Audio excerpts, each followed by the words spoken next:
When was the last time you took a leap of faith, trusting that everything is going to work out? Do you crave growth, or are you merely content with the status quo? If you want more out of your life, out of your career, and out of your relationships, you are in the right place. Take the leap and discover how to create a life by design rather than living it by default. Real success starts with you. Now here's your host, Colleen Biggs. Hello, listeners, and welcome back to another episode of Take the Leap. I am your host, Colleen Biggs, and it has just been a whirlwind lately. Holy crap. I mean, it is summer. I don't even know where spring went. Felt like the flowers came out and then it got too hot because I live in Arizona. And I'm excited to be bringing on a guest today. So our last episode, we dove in a lot on integrative healing for business growth and why every single one of us here on earth need to focus on healing the inside out, trauma, childhood, all of those things. But today we're going to be talking about this shift process. And this shift process is really going to assist you in understanding probably more of self-development. It's going to help you understand how to view and be abundance in the world. And we have Angela Ferrari here to really dive in and tell us how she came up with this shift process, what it did for her in her life, where she is now, how she's added amazing music to that. I can't wait to hear that part. That's going to be the exciting part for me. I mean, we're on episode 169. So ladies, we're just flying through this, and I'm excited that Angela's here. But first, I do want to thank the sponsor of today's show, Ally Spine Center. And what sets their office apart from other offices is their focus and expertise in treating degenerative spinal conditions, including disc disease, bulging herniated disc, spinal stenosis, neuropathy, sciatica pain, tingling and numbness in the arms, hands, feet, and legs, as well as severe and chronic neck pain and headaches. That all sounds awful. They specialize in corrective care. So not just the treatment of the symptoms. That's what I love about it. They get to the root of the cause with physical medicine modalities. And in many cases, they use pre and post images for an integrative corrective care office. So if you don't live in the Arizona area, that is fine. Please contact Ally and Chris at 480-809-4700 or allyspinecenter.com because they know of integrative care offices throughout the nation that can assist you in getting the care that you need. And let me tell you, if you're dealing with anything, you definitely want to go get someone that's going to work on the root of the problem and not just keep giving you medications to treat the symptoms. That's not going to help you. And maybe even today we'll learn a little bit about how you need to shift if you are in some pain or feeling like things in your life aren't going exactly the way that you've expected them to go. So like I said, Angela Ferrari is here, and she's a professional singer, speaker, and the founder of the Shift Process, consisting of concerts, speaking engagements, workshops, retreats, and online courses around the deeper meaning of life. I can't believe we have 2 back-to-back episodes that just keep diving deeper into this subject. She's been singing and practicing energy healing since she was a young girl and went on to study music, psychological self-development, energetic healing, and channeling while on a journey of self-discovery. Ferrari stumbled upon a very unique formula that allowed her to experience heightened levels of freedom, which translated into abundance into the world around her. So she began to obtain the goals she set for herself by shifting something internally first. This is where I'm super excited, Angela. Welcome to the show. Thank you. I'm happy to be here. Thank you. I need some stories. I got to understand. Take us back a little bit. Why, when you stumbled upon that, you said you were on a journey of self-discovery. So what was going on in your life? How old were you? Why did you decide that you needed to go on this journey of self-discovery for yourself? Well, I mean, I could say that maybe that was fate in that for as long as I remember, I was I looked at things in a deeper way. You know, I'll watch videos of myself when I was a kid and it'll just be kind of amusing to me that not much has changed. So, however, having said that, I don't know that that's something special. I feel that that really is the deepest aspect of all of us, because, we can chase all these things externally, but we're always going to come back to that point that's not it. It's something deeper within me. I'll give you a small side story. My great grandfather on his deathbed, the final thing that he said was, everything is nothing. And it was chilling to me, because I believe he said that because he was always just sort of going through what he thought he should be or should do, and making things important that were of no value, really. And so it's deeply in all of us. And I don't believe we have to wait till our deathbed to have that grand epiphany that there's something more profound than just chasing these external goals. Yeah. Yeah. So when we're talking about something more profound, you went on that journey because you wanted to discover more of yourself and who you were. And what were you looking for specifically? Do you remember what you were looking for Sure. specifically? Well, I really, at an early age, was placed in a lot of contrast. And what do I mean by that? Difficulty. I had difficulty in my family home. I had difficulty in school, being bullied by a lot of girls. And so there was a lot of like facing these deep beliefs that I wasn't enough. And I feel like at the root of it all, you can create empires on top of the belief that I'm not enough. Once I get this, then I'll finally be. Once I finally do this, then I'll be. And I had all of these magnifications outside of myself that really kept confirming this belief that, wasn't conscious, subconscious, but that I wasn't enough. And so therein lied my, we'll call it adventure, because I don't view myself as a victim in any way. I mean, genuinely, I know that had to occur in that way for me to begin to understand these deeper insights. And so it was always just a deep curiosity of the human experience. And I would look into my own behaviors and different people's behaviors and relationships and all of these things that we're sort of born into. And you say, hey, this is how it is. And you go, oh, okay, great. So about this age, I go to college, and about this age, I'm supposed to have a job. And if I'm a woman, for sure, family about this point. And then you're just like, that's what's so. And in fact, if you jump outside of those things, then they go, hey, what's going on with you? What's wrong? Why is that? Well, we need to get you married, don't we? And then I feel like maybe at a young age, that's why I just kept going, but why? Why? What if I don't want to go down that road? What if I just want to sing? And then my dad would be like, well, 401k, have you ever heard about that? I don't think singing is going to get you there. So you need to figure that out and let us know when you're done with this little hobby. And therein lies my journey, my exploration. And it wasn't easy. It wasn't easy because we're up against this big thing. Yeah, it's almost like I feel like it's almost like brainwashing. Like everybody believes in it. It's what you're taught since you were young. And I just remember, I was taught exactly like you grow up, you have a baby, and you get a family and blah, blah, blah. And then I watched my dad leave and my parents get divorced. And I was like, oh, hell no.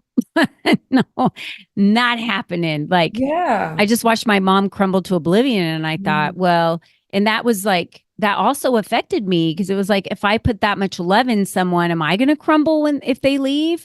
Is that going to be me? And then it just became this layer after layer after layer of protecting myself so that I couldn't get hurt, which obviously was the wrong road to go down. I've done a lot of healing since then, but I believe you're right. We're just kind of sold this book of goods that's like, it should be like this. Yeah. And when you don't do that, everyone thinks there's something wrong with you. Right. The conformity, the consensus of conformity believes there's something wrong. Right. And let's look at the part where you put the layers of protection. I believe I did that as well, but I believe that serves us to a point.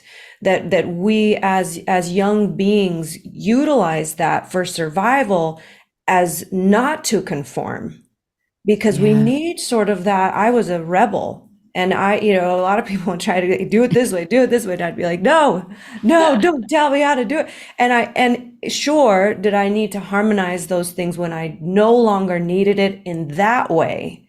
Yes. But I can also see I needed it at a certain time in my life. It didn't matter if it didn't look pretty. I still needed it because it protected me from conformity.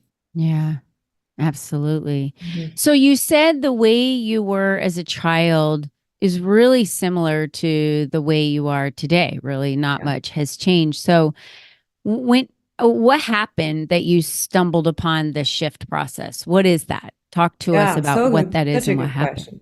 Such Yeah. a good question. Well, I believe that when we're aligned with our truth, which is basically as not to conform, we all Hmm. have our own very unique, we'll call it snowflake code, because we are literally like that. And so in that aspect, comparison becomes quite almost humorous, because Hmm. nobody could come in the vicinity of you ever. It just doesn't Right. exist.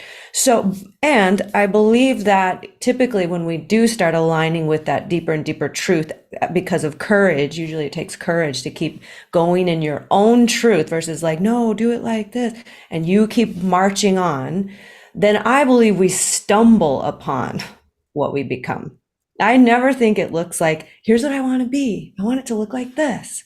I think the universe kind of laughs and goes, it's not going to look anything like that. Yeah.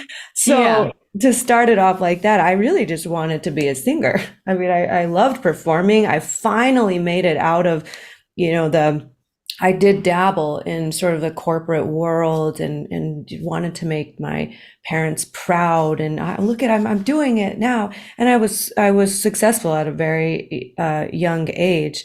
But I just knew, like I don't have any light in my eyes. There's Mhm. one high after another high. Ooh, new dress. Ooh, cool car. Ooh, and it just never sustained. It was just like this flat thing.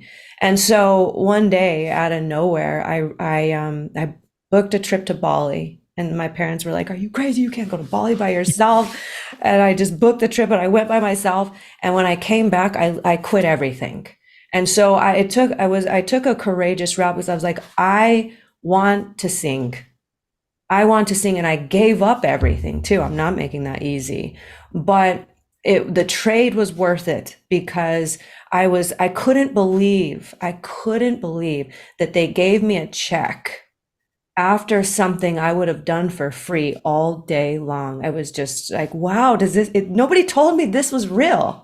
Nobody Mhm. told me that. So then from there, even though I started broke, I didn't care. The light was way better than all that stuff. I wasn't starving. I wasn't going to die. I just had to Right. let go of a lot of material attachments for a moment.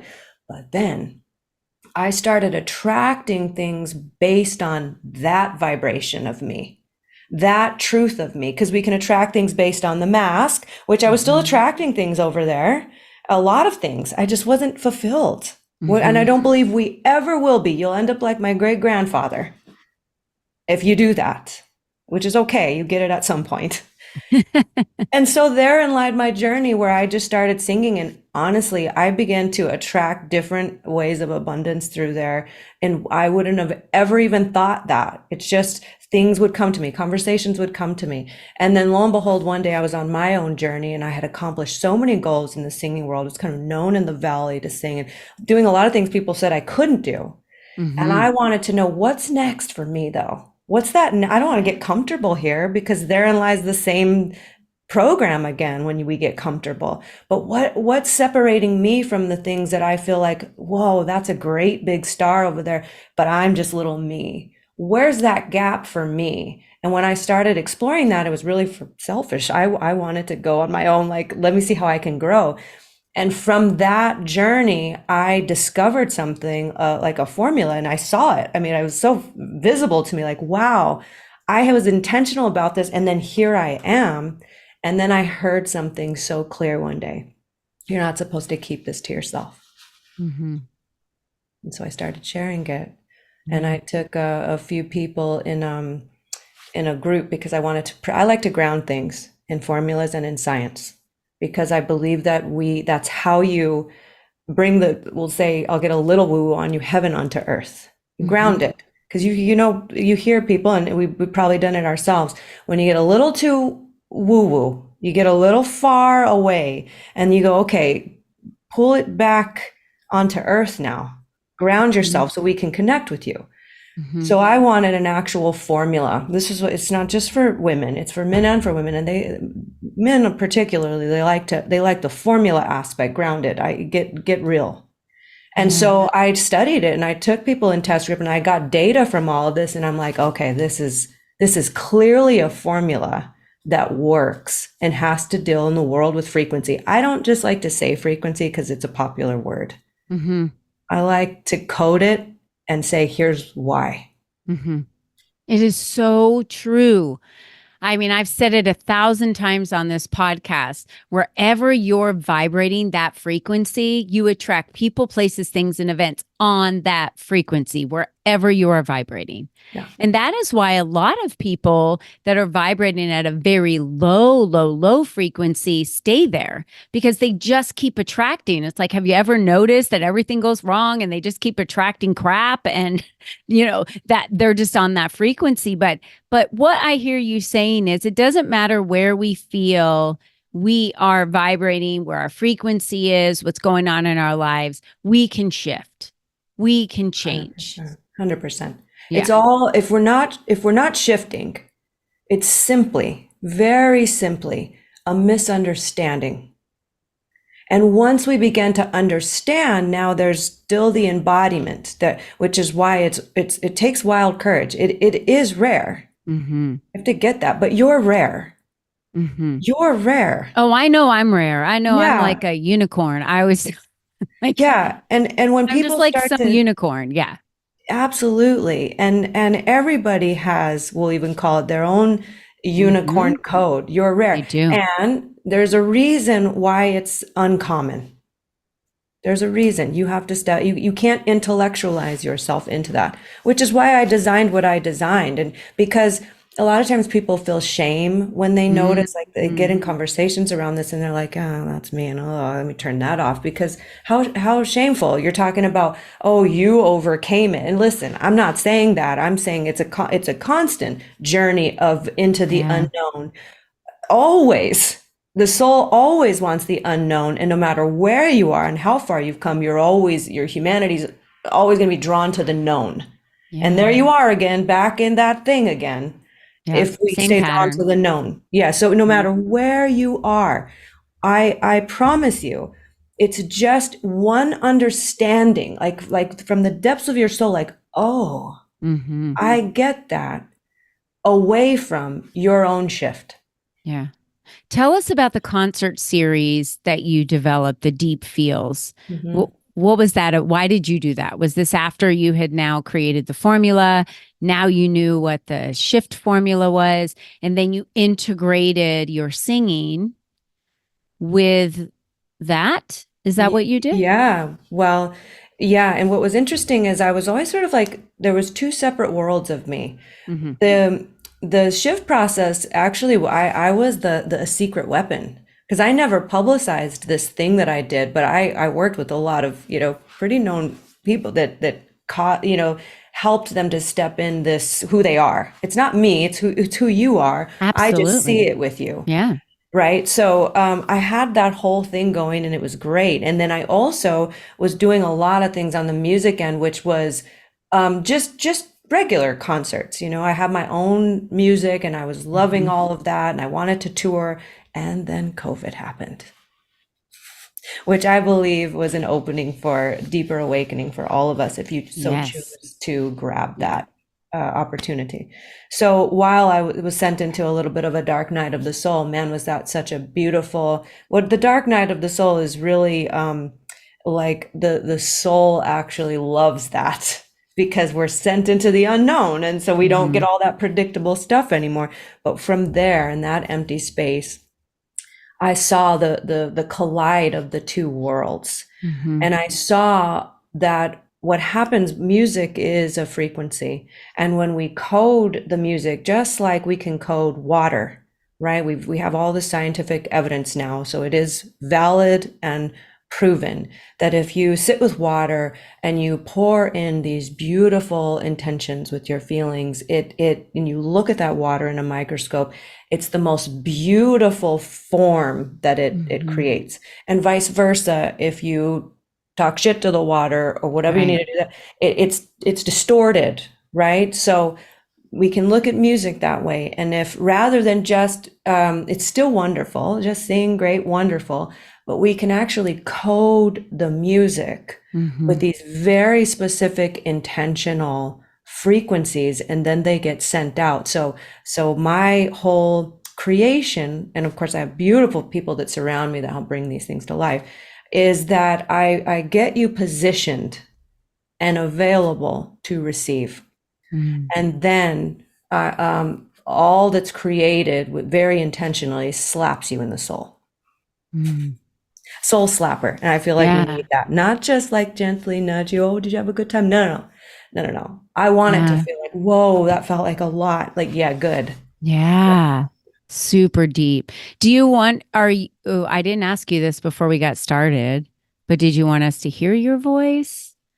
You can anywhere. It's online. It is. Yeah. Oh, so, yeah. Where would we find that? Where would we streaming find that? platforms everywhere. Okay. Yeah. Angela Ferrari. Okay. Yeah. The most recent EP, which is a shorter album, is called The Crown. We did a huge event at Scottsdale Arts where it was really like deep feels is where it started, where it's very intimate and you're sitting there and just feeling deeply into the music. And then the vision grew and it had all the bells and whistles to it with the visuals and the lighting and the performers that would come in as the song was being sang. And so you could deeply feel on all sensory levels. And the latest EP was the embodiment of that, called The Crown. So that's the most spiritual component to the music yet, and it's always evolving. Okay. Well, I really hope that you take the stage in March here in Arizona at the Empower and Elevate conference, and I would love to hear you sing. So please bring that to the conference from stage, because I think all of the women would love to hear a little bit of the deep feels from your concert series, so that they could feel that as well while they were present in the moment at the conference. I know that would be amazing. So where should everyone connect with you, Angela? Where's the best place for them to, like you said, all the streaming platforms? Angela Ferrari is where they find your music, but how would you like them to connect with you in other platforms? Sure. Angela Ferrari Official is my Instagram if you're on Insta. And then shiftprocess.com is for all of the workshops and things. And then, of course, I have angelaferrari.com for music and things like that. Okay, great. All right. Well, you guys know exactly how to get in touch with Angela. And Angela, thank you so much for taking us down the road and helping us understand. That way we can relate to really see how we too can shift if we take the right steps. Because, I mean, in the end, we're the only you that's ever been. We're the only us that's ever going to be, right? Like you said, we're snowflakes. They each have their own individual print, or unicorns is how I like to call them. And you're different. You're different. So you already know it. You feel it. You know your difference. Don't try and fit in with everybody else, but really look at what small shift is it going to take for you to really be able to embrace why you're different, and then open up that world like we talked about in episode 168. We're talking about it now in episode 169, to really open up that world of joy and love and abundance and ease. Don't you just feel like, Angela, like you're happy and it's easy? I absolutely know how to access that. Yeah, absolutely. And there are definitely moments where I have my moments. I just have a choice. Yeah, we all have a choice. I love that you said that. We'll close it out with that today, and thank Angela for being on the show. And for all of you out there, don't forget, be you and be strong. Bye-bye for now.